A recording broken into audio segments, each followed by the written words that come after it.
Welcome to the Board of Damocles. I'm your host, Jim Buchanan. I am going to go through a pretty darn great game, a game that was my favorite game of BGG in 2022, and one that I bought there at the convention. I've played quite a few times since, and it's not my favorite game of 2022. Another game that I didn't play at the convention but got afterwards, Woodcraft. That is. I'll do a video of that one, but this is about Lacrimosa. All right, Lacrimosa is about Mozart's Last Requiem, and it has probably one of the coolest looking covers, I think, in board games. That is outstanding, and you can kind of see the metallic foil there as I shine it like that in the light. It really is pretty great. It's a beautiful cover. The interior artwork is fantastic. The graphic design is really good, all of that. This is not as much a review of the game as much as it's going to be a little bit of a how to play, and I'll talk about some of those thoughts and things like that too. But yeah, so why don't we go ahead and set this thing up.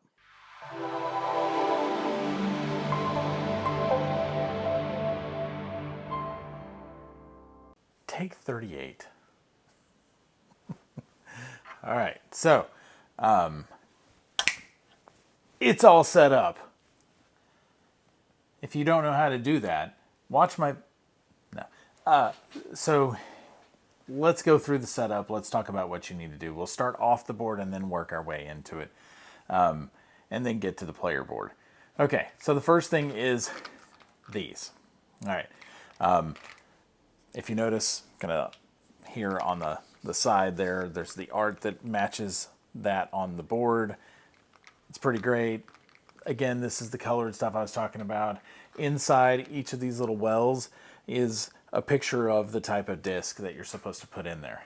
Okay, so let's talk about those discs, or as they're appropriately called, story points.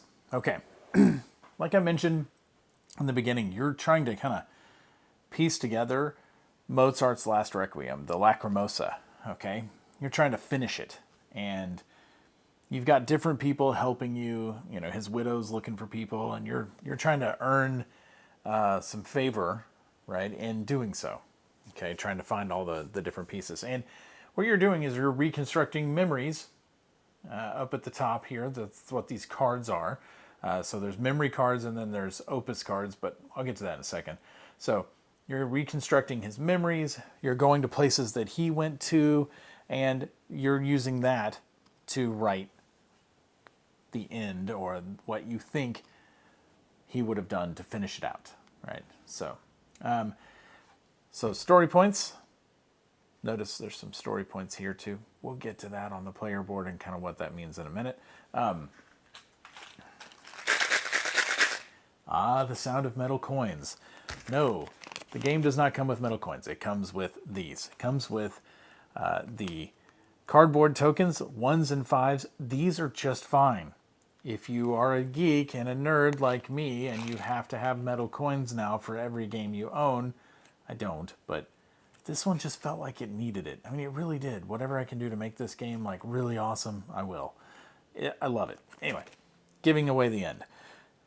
You don't need the 10s and the 20s. You're probably never going to get there. I bought the Rococo coins. I have Rococo. It's up over there. But I have Rococo, and I have a couple of sets of coins for that one because you need more than just the one. And you really do if you play with 5. And yes, it's fun with 5. But these, the look, the feel, they just felt right for this. I don't know why, but they did. It just seemed good. So I bought those. Do whatever you want. I'm sure there's others out there that are fine if you're looking for metal coins. These are the ones I knew, and I liked them. I knew they were good quality. So there's my plug for Eagle Griffin Games and their 1s and 5s and 10s and 20s, because you can't buy just the 1s and 5s. And if you can, I'm sorry, I didn't. So anyway, metal coins. These are just fine. That's why I still have them, just in case I get frustrated by that. It's possible. Okay, let's get back to the game and the setup. All right, so here's how this works.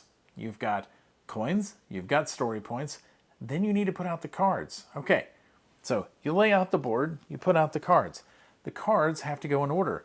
Notice there are Roman numerals here. You'll see them on these too. Roman numeral 1, that's the first era. You're going to play 5 eras or 5 rounds of this, and the first one, oddly enough, is the first one that comes out. So there are end of round bonuses that you get. If you look on the far end right over there, you'll see that that one says for every journey that you go on, you're going to get 2 ducats or coins at the end of the round. Okay, at the end of the round, when you're clearing everything up and you're fixing everything else, you're going to take whatever's left of the round 1 cards and set them off to the side. And the way that you're going to get to those easily is because in the beginning of this, when you were doing the setup, you put this big, thick second era cardboard end of round bonus, of which there are 3 for every single one, just for game variety. So there's 3 2s that are different. This one is for every memory card that you play, or actually in this case, I think these aren't the memory cards. These are the opus cards. For every opus card that you take and buy, you're going to get a talent. Again, the black discs, the talent story points. Okay, so talent, composition, and journey. Okay, so for every one of those, you're going to get that. Great. Okay. Those are the 2s. Put the 2s back. Put that there. There we go. Now, you'll still finish the ones that you have on the board, but the 2s will start coming out. Okay, so that's the cards. But you're going to take the ones and you're going to deal them out until you, from that side to here, and until they're finished, until you've got it all full. And notice that some are up to the top and some are down to the bottom, and that's based on the type of card they are. If they're a memory card, they slide up to the top. If they're an opus card, they come down to the bottom. So let's start with the first card on the far side there. That is an opus card. Specifically, I think that might be a symphony card. There's 4 different types of opus. There are religious, symphony, concerto, and opera. So opera, concerto, you'll see religious and you'll know it when you see it. But those are the types that are out there and the types that you can get. So in order to purchase one of those, you pay the cost that's shown up at the top of the board. So like I said, you slid the card down, you'll pay the cost up at the top. And if you're buying a memory card, you'll pay the cost at the bottom. But let's talk about the opus card first. Notice on that first one there, there's what looks to be a cost up at the top, but that number is black. So anytime you see a black number in this game, black numbers mean you receive. Red numbers mean you pay.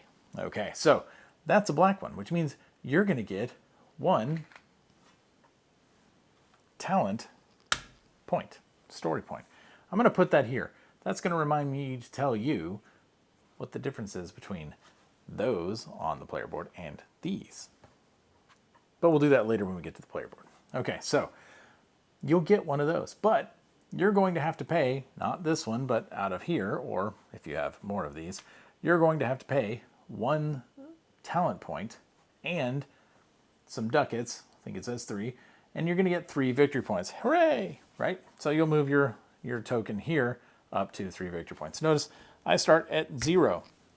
If you have more than 1 player in the game, in other words, let's say you've got 4, I've kind of sort of set it up for 4. If you have 4 players in the game, some of you are going to start with more money than others, and some of you are going to start with victory points. That's okay, because you didn't go first. So, yeah. So you'll move yourself up. When you get that, you'll take that card, you'll set it off to the side here, because your opuses don't go in your hand, they go off to the side. If I haven't said it, this is not really a deck building game. It's kind of a deck improvement game or a hand improvement game. Again, not coining that phrase. I don't think I've read it anywhere, but I'm going to use that one. So in the deck improvement game, every time you buy a card, you have to discard a card out of the game too. So you're making your deck better in like a deck building game, but you don't have that other mechanism that you have to find to create the attrition so that you can get rid of the stuff that you don't want to have show up anymore. There's a sacrifice involved. Again, we'll get to that when we get down to this part. So, okay, so that's those cards. Now, The memory cards, the ones that slide up to the top, the cost for those are down at the bottom. As you get further away from the far end there, they get more expensive. Notice the Opus cards do too. All of a sudden now I'm paying talent points in order to take those cards. As you take a card, they slide down and you refill them from the top of this deck here. Okay, that's how that card mechanism works. It's not bad. There's more to go with that as we get to the player board. All right, looking at the map, right? Okay, this is where you use your journey points. Mozart's going to start in Salzburg. It's only fitting. All right, starts there. Notice there's a 1 there. That's how you know. Each of these is numbered. That's how you fill them. That's where they go. When you play a card that allows you to take a journey, and those cards, well, I'll go ahead. They look like this one. They've got a big, giant stagecoach looking thing, a coach up at the top. Not stagecoach, that's a different deal, but they have a coach up at the top. When you play one of those and you put it in the right place in order to play it so that you can get that, you're going to move. You're going to move as much as you want. You want to move 8 places? That's fine, but you got to be able to pay. What I mean by that is you're here. If you want to go to here, well, you're going to have to go here, and then there. In order to do that, you got to pay 1 ducat, and 2 ducats. That's 4 ducats. It's a lot of money. So, what does that mean? When you go to these places, you're going to spend a journey point. You're going to spend one of either these red ones or the story points here. You're going to spend one of your journey points in order to get what's there. This is 2 victory points. Okay, pretty great. Other things you can do. You can get 5 of those discs of your choice, the variety. You can do that action. We'll get to that in a minute, but that's to either perform or sell one of your Opus cards that you've got, and that's going to get you 7 coins. That's what this one's doing. It costs you 1 journey point when you get there. This is going to let your income go up 1. The iconography on this game is actually really good. It doesn't take much to get it down because it's repeated in just the right places. It is really slick. As a matter of fact, I neglected to point something out. Let's go back up to the top where the cards are. Okay, you see these? This Opus? Okay, see that symbol? It's got like the feather and the quill, and it's got the piece of paper. Notice that piece of paper, and it lines up. That's just cool. Tells you, hey, slide that one down. Same thing here. These memory cards. Notice that symbol there? Hey, look, it's right there. Anytime you've got something like that, it's going to tell you, what you need to do. Pretty great. All right. Let's keep looking. Okay.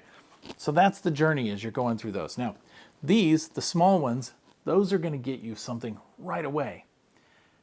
If I'm talking about the big ones, these are in-game scoring. Now, when you go to one of these and you take it and you set it off to the side. It doesn't get replaced. The same thing with these. They don't get replaced. They come off the board when you take it. At the end of the round, we're going to refill them. And you're going to refill them from these 2 stacks here. So all of your leftovers after you've put the big ones in the big spots, the 3, you've got London, Paris, and Wien. After you've put them out there, and you've put all the little ones out in your Salzburgs and your Frankfurts and your Berlins and everything else, after you've done all that, the rest go in the stacks here. Now, whatever's left at the end of the round will flip over. It becomes a slightly improved, a slightly more enticing action or end of round scoring. All right? It's going to get you a little bit more. It's going to give you a little bit more when you take it. So when you take it, you spend your 2 journey points here. It's going to give you 2 coins. But if it's flipped over to this side, it's going to give you 3 coins and 1 victory point. So there may be, if you wanted, I'm going to wait, but somebody else might take it. But either way, it makes it a little more enticing to kind of go through them a little bit more. It's a nice mechanism. If it's already been flipped over, it gets discarded off of the map. Okay? So, at the end of the round, that's what you're going to do. That's the map. That's what you do there. Slide down to the bottom here. When you play one of these cards, you're going to do this action. Notice the cross here is repeated here. Again, good graphic design. Okay, so this is important. So you have all of these like single and double notes here on your board. What do those mean? Well, this is the area majority section of the game. All right, I've got my 2 different composers here. One is the single, one is the double note, and we'll call them that. It's just easier. All right, so I'm going to pick which section I want to play in based on these tokens or these little bonuses that are at the top here. And I'm going to take one of those when I play that. That's what I'm going to do. I'm going to come down here. I'm going to pay the cost. The cost is in the top left of each of these. They are more expensive as you get over to the right. They're also more expensive as you go down. When you set these up, you set them up with the least cost at the top and the most at the bottom based on your number of players. Now, another thing you're going to have to do, notice I have these rest tokens in place. There is a card that you have to put out. That card is this one. There's actually 5 or so of these. So there's a little bit of variety. So Mozart's Wife, here you go. Stick that out there. And this is going to tell you, based on the number of players that you're playing with, what you're going to cover up. Okay, so if I'm playing with 2 players, I'm going to cover up everything on that card in the section that's there. If I'm playing with 3, I only start there, in that row, and down. And with 4 players, only that bottom row is going to get covered up. So you use those rest tokens to cover up different things. Like I said, there's some variety here. This one doesn't match what I've got covered up out there. But there's a lot of different variety in this game. There's a lot of ways that you can split some things up. But that you do in the setup. You're always going to set these up cost least to most. Always. Okay? And that's for both of these regardless. So in this case, Süssmeyer and Eibler, those are just the 2 randoms that I pulled out. There are 2 more in the box that you can use. There's Freistetler and I forget the other one, but Stabler, I think. So either way, you can choose whatever you want to put out, and they are a little bit different in their cost and in their benefits. So let's look at some of these. What you're going to do is, let's say I took this one. I'm going to take this, which means I have to put a single out because I took this top one, which is matched to this single. So I'm going to take a single, and it's going to be any one of these that I want that matches the symbol here because I took it from this section. So I can either use a horn or I can use a timpani. Now, let's say I'm going to use this one right here. When I put this out, I'm also going to get to put this one out, and I would probably want to take that. That's going to guarantee me the majority in that section. All right. What that's going to mean is the majority is going to award 3 points to everybody who's got a single. So another person that's going to come in here, they're probably going to want to put a single. If they put a double, they're only going to get 1 point. If they put a single, they'd get 3 points. I would get 6 because this one's mine and that one's mine. But actually, I wouldn't get this one. This just counts towards the majority. Does not count towards my points. But it would guarantee me at least 3. Okay? So let me go back and say that again. This does not count towards me, the beige one. The blue ones do. Okay? So this is going to get me, notice it's got a little black 2 there. This one would get me 2 composition points also after I do this. And whichever one of these I decided to cover up, let's go ahead and say I did this. Okay. Whichever one I covered up, if I used that one, I would put here. Now I'm going to flip it over. Okay. And at the beginning of the next round, some of these may have income based on where they are. And let's say, for instance, let's say I did this one. Okay. And I did it here. I'd put it there, and this is going to get me 3 of those every single turn. So that's pretty wonderful. Okay, all right. So there are many options of these bonuses there. There's a lot of things going on there. But this, again, is area majority. At the end of the game, you're going to decide, okay, who has the majority in this section? Is it the singles or the doubles? And then you award points per single or double, whichever has the most is going to get that. Whichever has the second most is going to get the lower value. Again, you can get multiples. So let's say I played this percussion, and let's say I played this string, and let's say I played, well, that doesn't have a choral, but it does have this. And let's say the others that were in there, there wasn't enough in there. I would get 4 times 3 if the singles came out on top. If the singles weren't on top, and let's say the other 4 there were all doubles, and I lost out, then I would only get 6 points because I get 2, 4, 6. Hopefully that makes sense.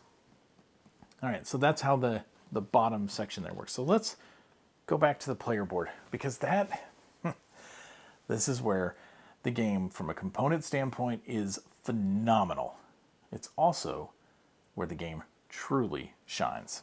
Okay, so first player token, yep, that's me. I do kind of wish it was a real tuning fork. Maybe I'll run by one of the mini music stores in town and buy a cheap tuning fork, stick it in the game, because, yeah, I should. Anyway, okay, so you have one Opus card that is part of your deck to start with. You set that off to the side. Let's look at this card and talk about what it does. Okay, so when you play the perform or sell action, okay, which looks like this one has that symbol, has kind of the performer, and has kind of a composition rolled up and sealed. When you play that, you're going to do this, and you'll tap it, okay, off to the side there to say that you've used that card. So you will play this card, and if you slide it into the top here, and yes, take a look at that, yes, it just slid right in. So if you do that, and you're always going to play two cards, and let's just say I'm going to play this card underneath and slide that into the bottom. It's very reminiscent of Lisboa, but better, because it actually slides in and doesn't just get covered up. But anyway, let's say I'm going to do that, and let's say I perform. If I perform, it's going to cost me 0 talent in order to do that, but it's going to get me 2 coins. If I choose to sell it, it's going to cost me 1 talent, but I'm going to get 1 bump on my purse, so my income at the end of the round over here on the far left of my player board, but it's going to get me 0 victory points. Okay, that's what this one does. Some of these others, let's look at one up here, right there. This one, same thing, 0 talent. It's going to get me 3 coins.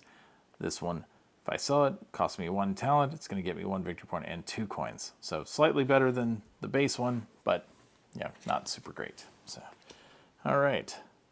So that is how that action works. So on your turn, what you're going to do is you're going to pull 4 cards into your hand. You're going to shuffle these, and you're going to go, oh, hey, okay, I'm going to have 4 cards in my hand. And you're going to pick your 2, you're going to slide one on the top, one in the bottom, okay? The one in the top is the action you're taking. The one in the bottom is going to be the income you get at the end of the round. So let's talk more about some of these actions. Okay, that is a memory action. So you're going to go buy one of those memory cards up at the top. Not one of the Opus cards, but one of the memory cards up at the top. So the memory cards are the ones that are slid all the way up to the top, and they are looking at the far right one that is slid to the top.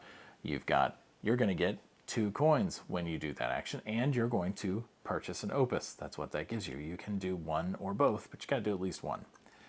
All right.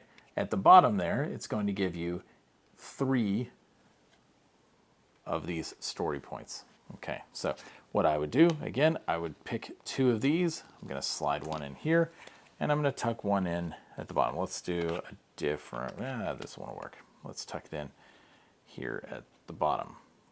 Okay, so that would be doing that action, and this would be the bonus I would get at the end. So now, here's the cool thing. Let's say I'm doing that action, and I purchase, let's say, this card. Okay, I'm going to take this card that I put at the bottom and discard it out of the game. And this becomes my new card that's in my deck. And that is the income that I'm going to get at the end of the round. And again, you're going to draw back up to 4 cards. So you'll take your 2 and you'll play your 2 cards, draw back up to 1. You'll have 1 left after the end of the round, right? When you've played all 4 of the actions in the round. You'll do 1 action, pass to the next person, they do theirs. And when it gets back to you, you do your second one, pass, and you do your 4th action. Okay, now, so you're always going to draw up to 4 cards. You're going to draw back to 4. The last, in the last round, that's the exception. You'll only have 3 left, so you'll do that. Yeah, so very cool. It's a really simple mechanism, and it's got cool mechanic there, so I do really like it. All right, so let's pull this back in. Now, again, play your 2 cards, so you're going to put them on your personal board. You're going to do that. Point out this one thing here. So based on the, these are some actions that you can do if they're kind of free actions in order to make some other action work for you. You can discard a card, and you will get the number of ducats based on the era that card came from. So if the era was era 3, you're going to get 3 ducats. Okay. This one is you can take 3 coins, and you can get a disc of any color that you want. This one is take a disc and turn it into 1 coin. Okay, notice the not even exchange in those, but either way. Okay, so at the end of the round, you're going to 0 your story point track. You're going to take whatever the composer rewards you've got across the bottom. You're going to clean up your finances. You're going to get whatever money you were supposed to get. You're going to get whatever the period bonus was, the era or period bonus, and then you're going to clean up everything out there and do all of that and set up the map and do the row of cards the way it's supposed to be and make sure the bonus tile is changed to the next period. All right, and then you're going to pass this player marker to the left. That's how it's played. Okay, so let's talk about the actions. I discussed how this one works. I'm going to perform or sell. I mentioned this one, the memory cards. This one's the journey, means you're going to do something out there. Okay, and the other action, the one I didn't talk about yet. Well, I shouldn't say the other. There's 2 more. There's this one, which is you're going to do something down here at the bottom with the Lacrimosa section. And there's this one. I'm going to purchase an opus. Okay, that's up there. We already talked about how you do that. That's simple. That's how you play. You do that, and you do it for 5 rounds. And at the end, whoever's got the most points wins. It's really not too bad, right?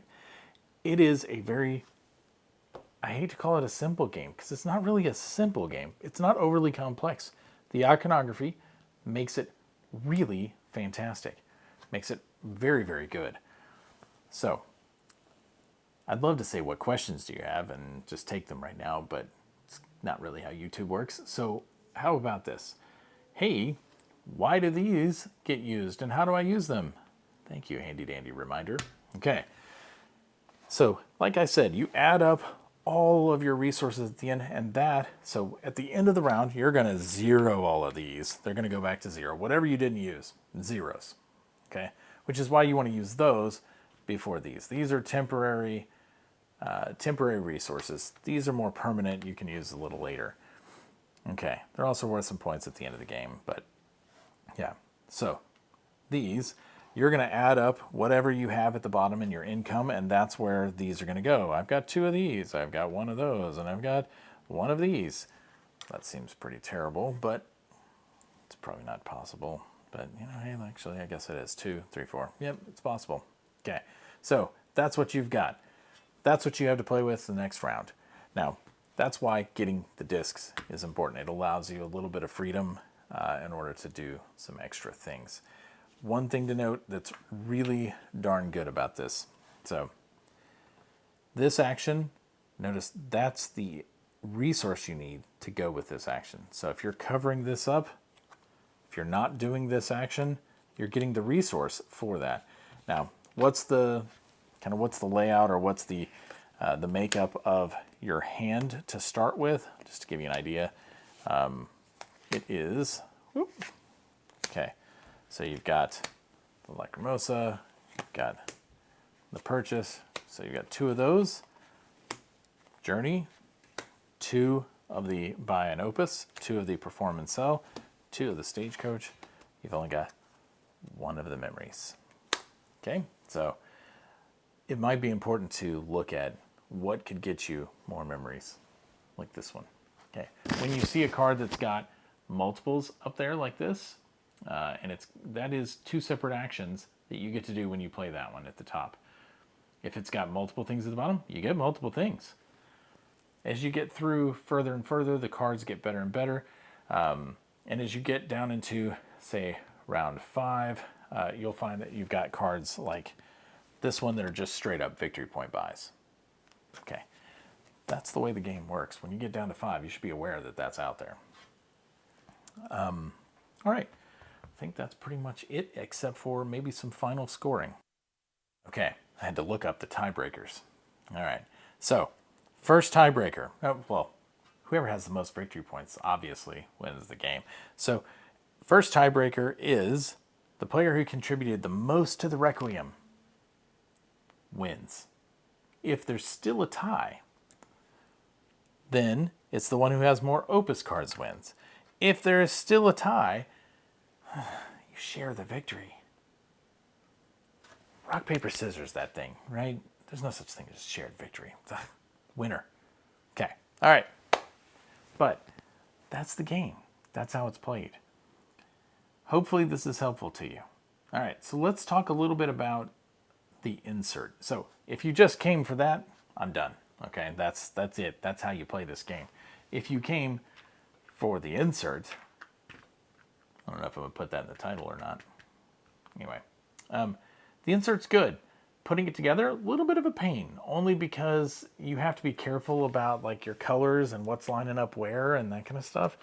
So, you know, I do like some of the things like, you know, how everything kind of fits in there, and it's got the color at the bottom so that you can see everything and where it's going to go. It's really, that part's really nice. I like that. I like that a lot.